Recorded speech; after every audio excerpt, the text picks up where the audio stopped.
I'm gonna order a green tea ahead of time so that by the time I get it, it's nice and cool. Maybe hiccup. Blood flow restriction training. It's about strategic blood flow restriction so you get more mobility. What does the motor do? Yeah. It's all just an illusion. Before you break a fast, so you want to get your cortisol levels down. Let's see, okay, so it's been close to 18 hours. Let's do this thing. Let's break the fast. So here we go.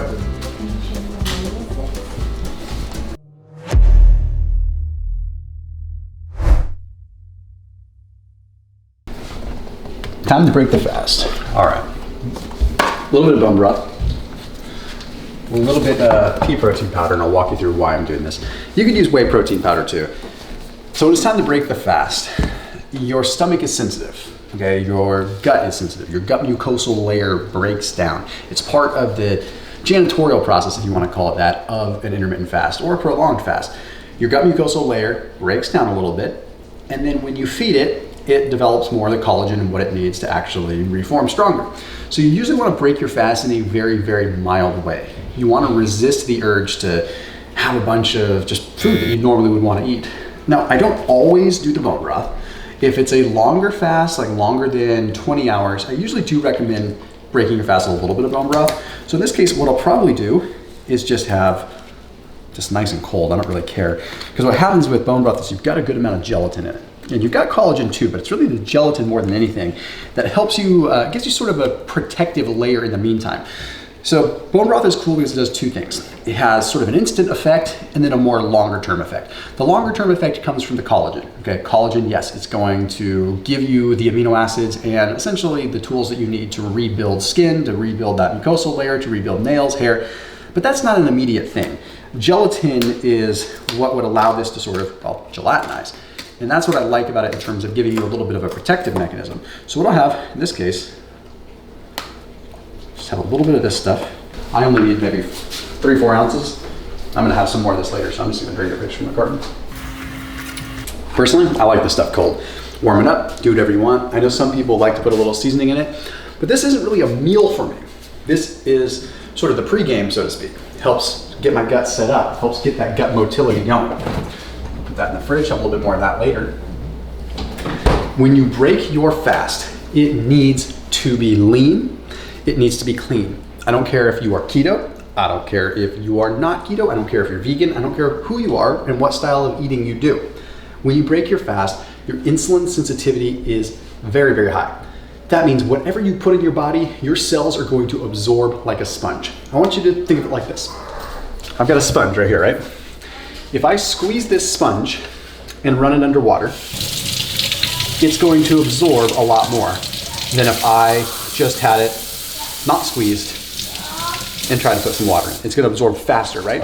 So the reason that I say that is because your cells are just like that. At the end of a fast, they're very, very sensitive and ready to absorb whatever you give them. So when I break my fast, I want to consume foods that I would want my cell to take in. Now, there's other things that I consider too.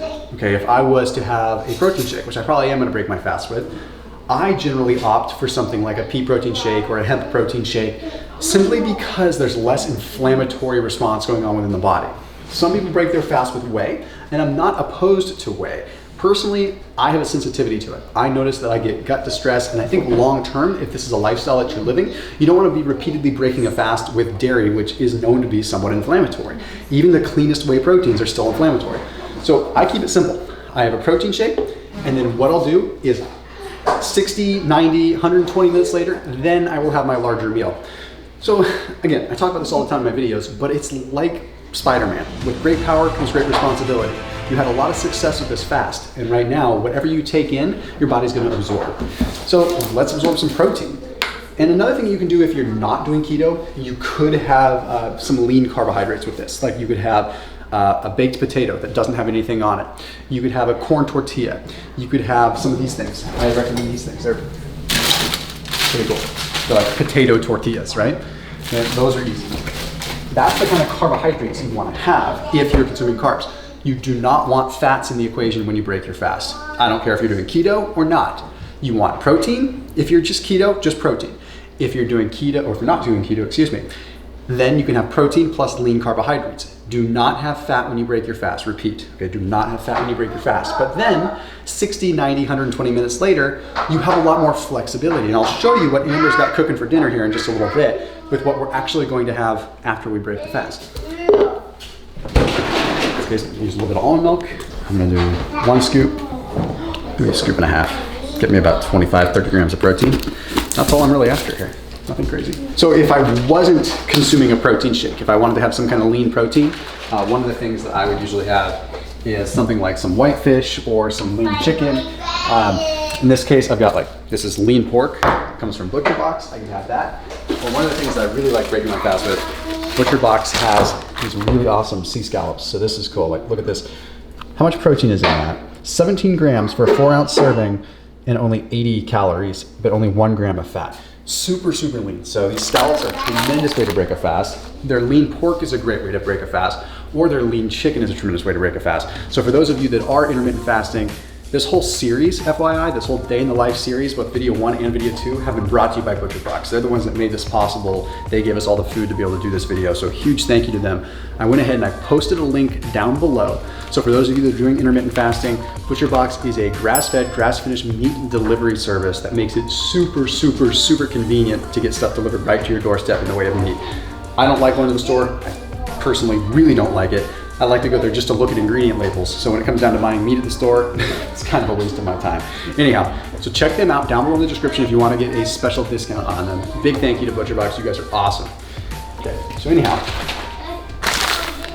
pound this. Here it comes, some actual food. Ah, it feels so good. Okay, I can literally feel that nourishing me. Now let's talk about what we're gonna be having for dinner. So I still follow a ketogenic lifestyle, right? Now sometimes I do have carbs and I don't follow that ketogenic lifestyle entirely. I cycle in and out. But today, look at this.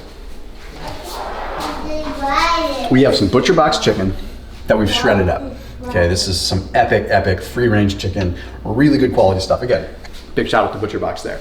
But what Amber's gonna make is some keto chili. No beans, nothing else in it, just keto chili.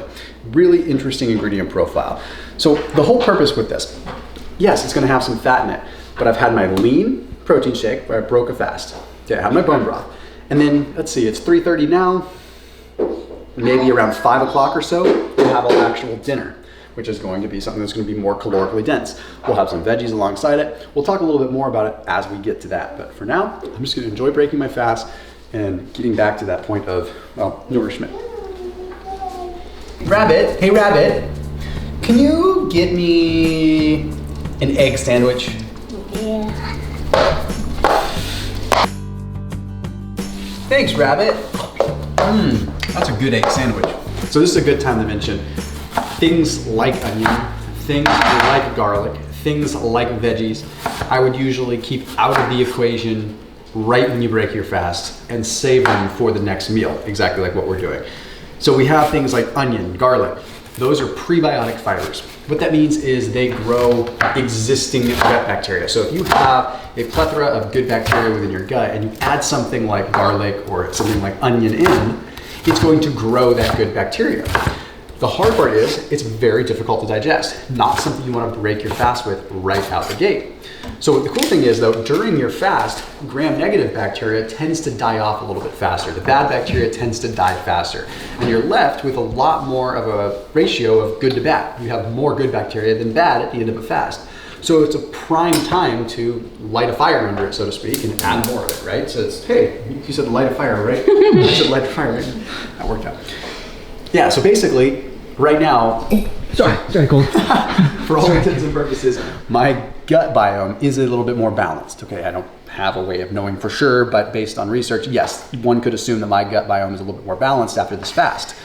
Now, it would be a great time when I do have this meal to have a heavy prebiotic-rich food meal, right? So I'm gonna have onion, garlic, I'm gonna have probably some asparagus and things like that. They're gonna help grow that existing gut bacteria and maximize the effect. I often say if you're looking to do a gut reset, intermittent fasting followed by heavy prebiotic veggies or heavy prebiotic starches of some kind is a great way to help rebuild that and reset. You can totally go from gut dysbiosis to being in total balance pretty darn quickly. So I have some of this ghee oil from Fourth and Heart. We get this on Thrive Market, and I love this stuff. It is so good. So this is a high heat product, so you can cook with this up to 485 degrees, so it has a really high smoke point. So it makes it much healthier than cooking with something like canola oil or olive oil, right? Yeah, and the ghee is really cool because it's, again, we talk about gut health, straight up butyrate. So straight short chain fatty acids, which are super, super good for your gut. And in terms of, it's literally a fuel for it. And if you're following a ketogenic diet, it's probably one of the most ketogenic fats. Contrary to what people believe, it's more ketogenic than MCT oil simply because how it processes in the liver. Interesting study, they took subjects that ate toast and jelly of all things, which was kind of weird, and had them consume either MCT oil or straight butyrate, which is essentially from ghee, along with it. And they measured their ketones afterwards. They found that the group that had the butyrate generated more ketones than the group that had the MCT oil. Granted, they weren't in ketosis clearly by having toast and jelly, but it's still very interesting to see that ultimately butyrate, like you're gonna get from ghee, is gonna create more ketones and more of that, well, I guess genetic effect and good effect on histone deacetylase and everything like that, more so than MCT oil. Anyhow, I digress. I tuned you out. Yeah, just too bad.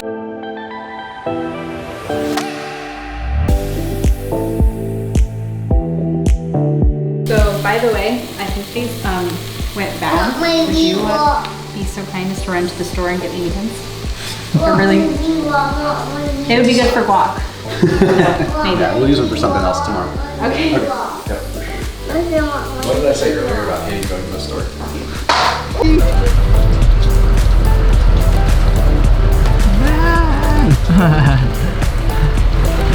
All right, so I'm scheduled to do a quick live broadcast at 4 o'clock. So sometimes these things kind of come up where I'm scheduled to appear in a specific group and answer some keto or fasting questions.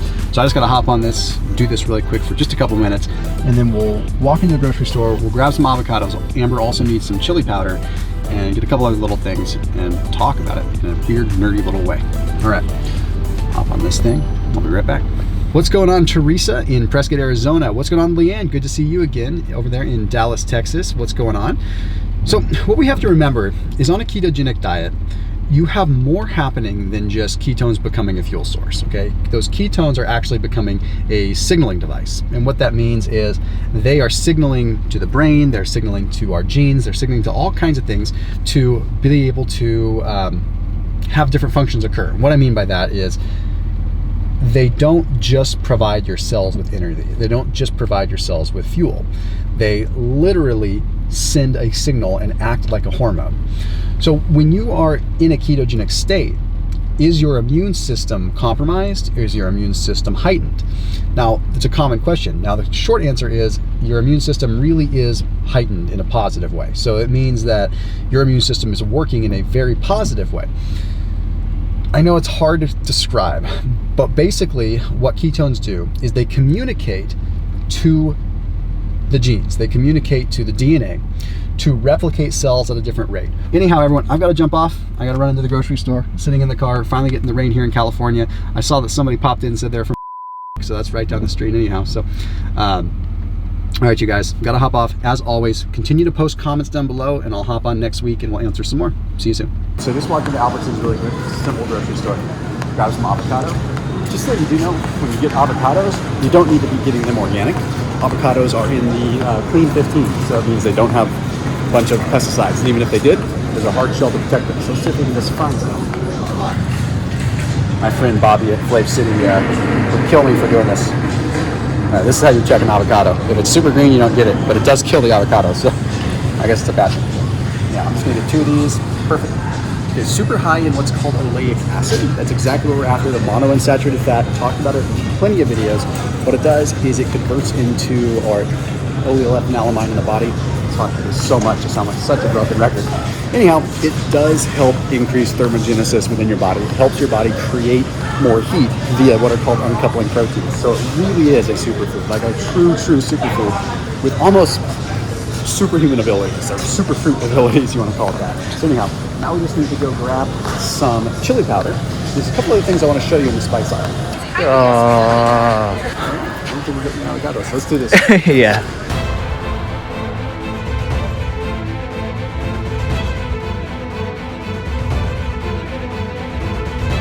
just gonna camp out in an aisle and eat these avocados. Amber's gonna hate me, but we're not having avocados. Sorry, babe. And the chili powder. I don't know how the chili's gonna taste without chili powder. Oh, but I know we have some paprika. Hi. Nothing to bring you. I just I need you. So I'm like, put these avocados back. Sorry. Yeah. So love to use paprika or something else. It tastes a little different than that. Less calories. Cool. Well, not with the peppers. Like the avocados that you put back. How about Madagascar vanilla? Hey, that's fine. It's fine. You don't need it. It's cool. We can make do without it. Pizza Palooza season. You can do that. That is insane. Yeah, I don't blame you for not wanting to do that. Yeah, That that'd sounds be terrible. an hour at least. At least. That's crazy. Gunner. Bay leaf. Some garlic powder. That normally I have chili powder. I put fire roasted tomatoes in a can of these. And then a can of green chilies, just like one of, I think it's like a 4-ounce can or something. 1 can of tomato paste. And then I used maybe 3 cups of, 3 cups of chicken broth. You were disgusted, but you ate it. I was like, what is on me? Well, that's my normal reaction because normally it's something like baby poop or something. To be honest. Like, what is that? Hold on tight. 7, 8, 9, 10, 12, 13, 14, 15. Hold on. 17, Hold on. 18, 19, 20. Do you want to go to 30? You silly. All right, so I got some Brussels sprouts that we cooked up. This meal is all about re-nourishing, right? So after we broke the fast, it was all about just getting nutrients in fast. This is all about getting the right nutrients that you may have lost. So what I have here, Brussels sprouts. You can use any kind of veggie. I'm a fan of Brussels sprouts simply because they're so high in diindole and methane. So it combats estrogen within the body, converts into something called indole-3 carbinol. Really kind of nerdy stuff, but helps control estrogen just fluxes, right? We live in such an estrogenic world. Whether you're male or female, all the phytoestrogens, everything that's out there, might as well combat it somehow. But also the sulforaphane and the cruciferous vegetables in general are just really solid. So I like having some deep green. Anyhow, nutritional yeast, very, very, very high in vitamin B12, also exceptionally high in the other B vitamins. Reason that I'm using it is because B vitamins are like the most water soluble vitamin. So when you're in a fasted state and you're somewhat dehydrated, you're losing your water soluble vitamins, right? You're losing vitamin B, you're losing your minerals. It's so funny, man. What are you doing, Tommy? Yeah, silly boy. So I add those to the mix. Then Trader Joe's has this really cool everything but the bagel sesame blend. So sea salt, garlic, onion, and sesame seeds. I did some recent videos talking about sesame seeds. People like to just bag on sesame seeds because they're what's called a polyunsaturated fatty acid. So normally what people would consider a low quality fat. But sesame has its own antioxidant profile that's pretty darn cool. And the antioxidants within sesame actually stop the lipid peroxidation, stop the oxidation of the poor fats that are in sesame. So it's not that the fats that are in sesame are actually poor, they're just fragile. Much like fish oil, right? If you were to leave just a dead fish on the counter, it's gonna stink because the oil is gonna go rancid. Same kind of thing with sesame oil. It's just very sensitive. So in that case, we go ahead and add it in. I'm a fan of it. And then I use some avocado oil spray. This one's from Thrive, it's pretty cool. Reason I use avocado oil, same reason I talked about in the grocery store. Avocados, oleic acid, oleolethanamine, powerful effect within the body. So anyhow, Brussels sprouts, a little bit of nutritional yeast, a little bit of that seasoning. Mix that sucker up. Got a great veggie side to go with this keto chili, which, by the way, Amber's doing an amazing job with. It looks awesome. And we're also gonna grill up some asparagus on the stove here in a second too. So the trick to getting vegetables crispy when you cook them on the stove. So you steam them first or cook them however you want to cook them to make them tender, and then dry them off before you start to cook them, just to finish them off. That's how I do it anyways. Cool. dry those up a little bit. Nice. Mommy, Yeah, baby. like my ear. You like your ears? Are you home? Is that how you wear them? Yeah. Okay. Those look so good on you. So I'm gonna chop these up real quick.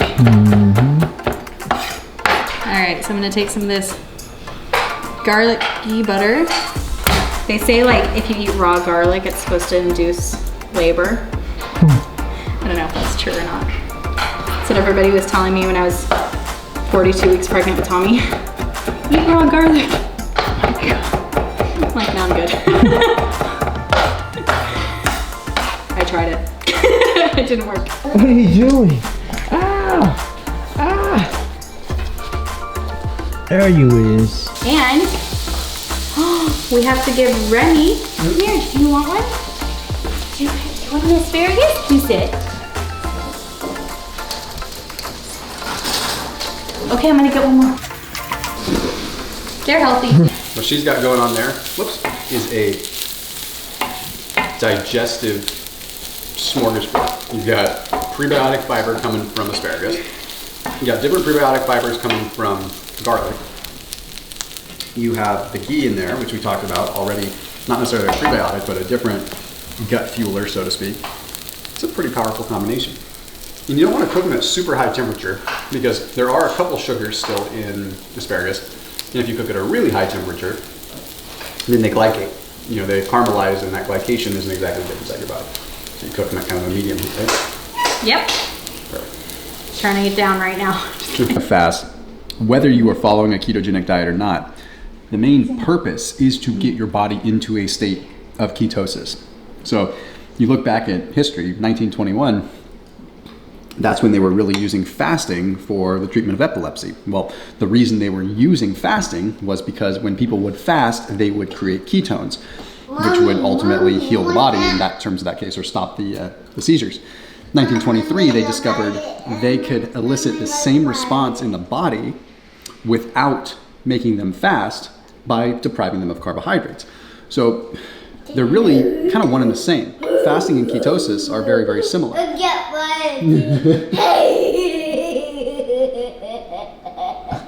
Apparently that's really funny.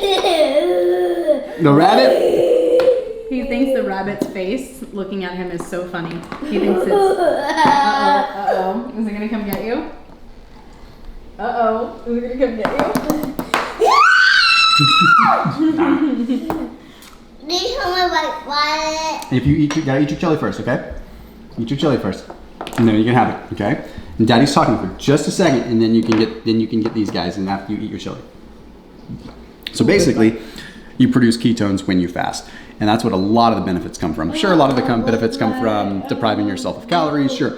But when you're in a calorie-deprived state in starvation, your body produces those ketone bodies. So the reason that I say this now is it is ideal to break your fast and remain in a ketogenic state.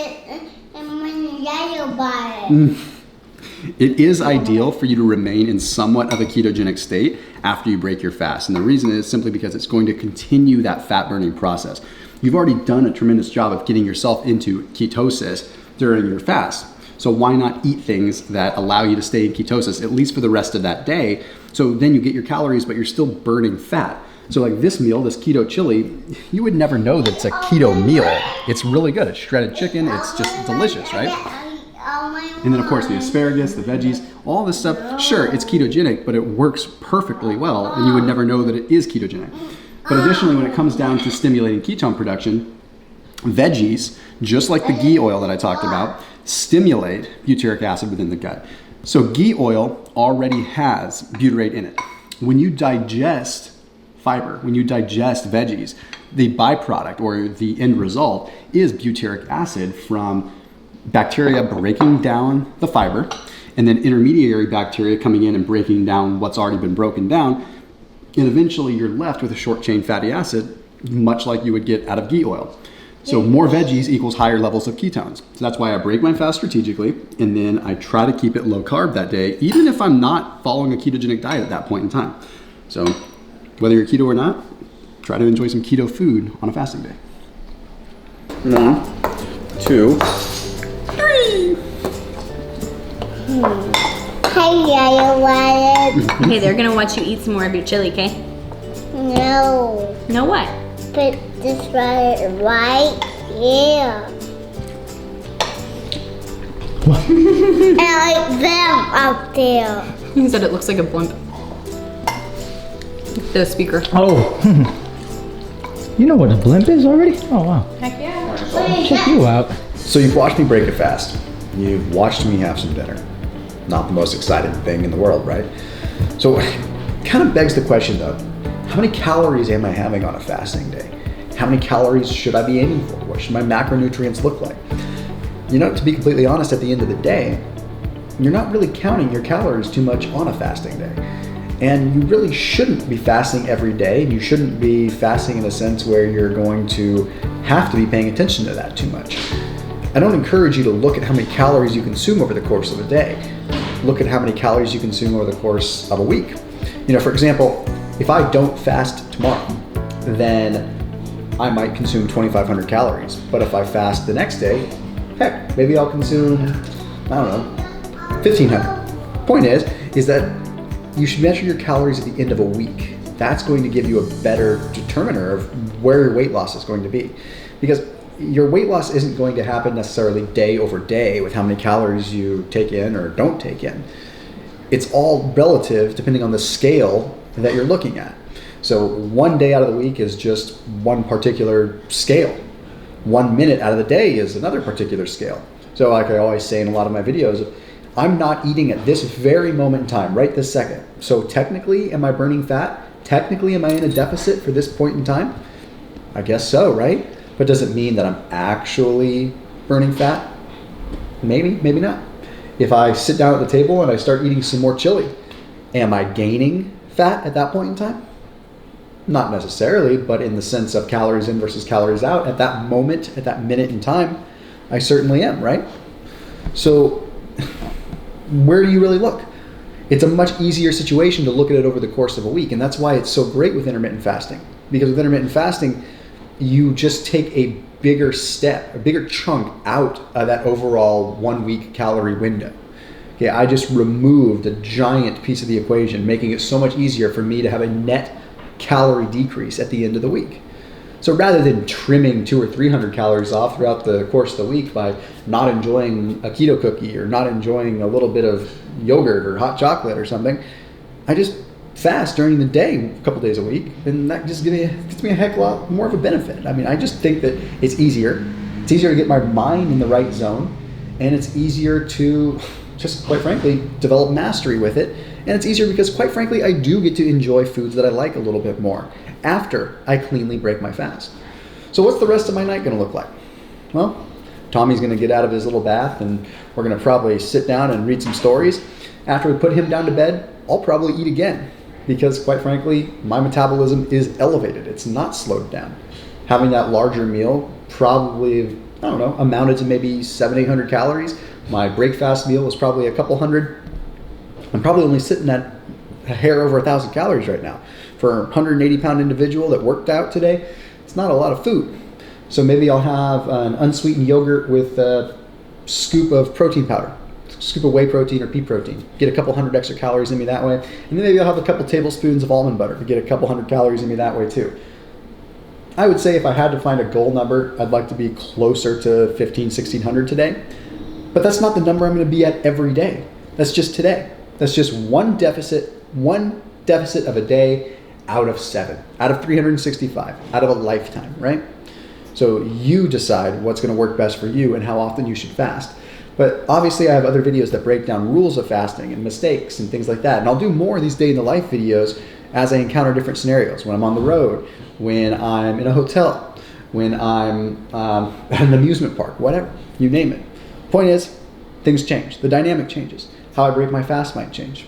But anyhow, appreciate you being here, and let's do this again soon. Set to roll. It's being shined and filled with coal. Wash the cars off with a hose. Scrub the engine's dirty nose. Scrub-a-dub, scrub-a-dub, scrub-a-dub. Toot toot.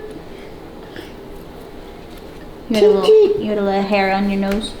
All aboard, the sun is down, the goodnight train is leaving town.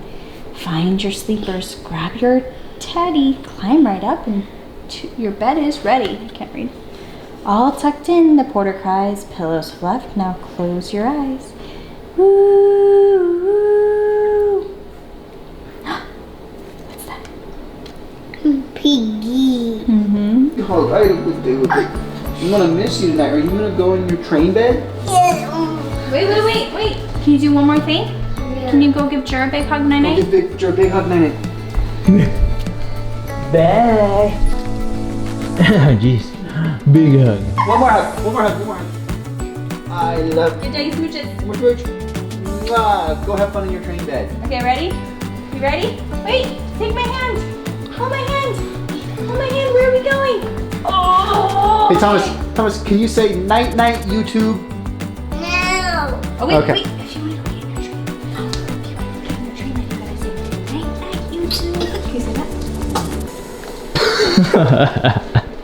Nope. He's more of a TikTok guy.